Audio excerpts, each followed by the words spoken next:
மச்சான் நல்ல துண்டு போட்டு நடந்துருக்குற. அது ஏவமா கேக்குற? போன மாசம் மட்டும் 5 லட்சம் ரூபாய் கடையா, 5 லட்சம் ரூபாய் கடை. 5 லட்சம் கடமா? வீடும் கட்டல, ஒரு கார் வாங்கல, 5 லட்சம் கடன் வாங்கி என்னையா பண்ண? உன் மாவனுக்கு கல்யாணம் வச்சியா? அதுக்கு ஒரு போன் செஞ்சினா எப்படி வந்தது?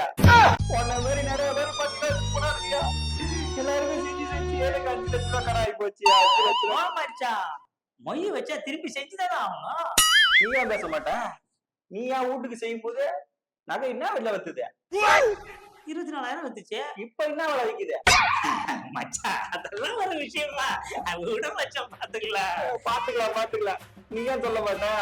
நீ ஃபங்க்ஷன் பண்ண நிறைய இது வந்து மொய் வந்திருக்கா வச்சு நல்லா சந்தோஷமா என்ஜாய் பண்ணிட்டு இருக்கிற. என்ன பாரு எவ்வளவு கஷ்டப்பட்டுக்கிறது. நீ எதுக்கு அழுகுற? மச்சான் என் பையன் கல்யாணத்துக்கு 10 லட்சம் செலவு பண்ண மச்சான். அதுக்கு மொய் 5 லட்சம் தான் மச்சான் வந்தது. 5 லட்சம் கடன் வாங்கிக்கிறோம் மச்சான். என்ன பண்றதுன்னு தெரியல. ஏயா நீயும் சம்பாதிக்கல நானும் சம்பாதிக்கல, சரி யார்தான் சம்பாதிச்சது? ஹலோ மாப்பிள்ள, இந்த ஈவென்ட் மேனேஜ்மெண்ட் ஆரம்பிச்சேன். கொல்ல லாபம்யா. அதுவும் இந்த மே மாசம் இருக்கு பாரு, அப்ப பாப்பா கல்யாணம், காது குத்தி, மஞ்சள் தண்ணின்னு ஓஹோன்னு வருமானம். அதான் வந்த காசெல்லாம் என்ன பண்றதுன்னு தெரியல. அதான் ஒரு கார் வாங்கலான்னு இருக்கேன். நீ என்ன சொல்ற? உங்களுக்கு எதுனா ஈவென்ட் பண்ணுமா? ஆமா, சாப்பிடா இருக்கணும்.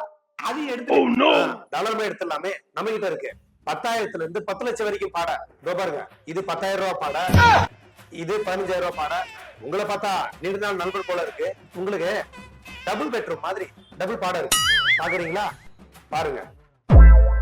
சொன்னா அட்வான்ஸ் போட்டுடலாம். இன்னைக்கே வந்துச்சு. மாப்பிள்ள, இங்க 2 பணம் வந்துருக்குது. சங்கு சகட்டி பாவனை எல்லாம் சொல்லிட்டு வந்துடுறான். மறக்காம சர்ப்ரைஸ் பண்ணுங்க.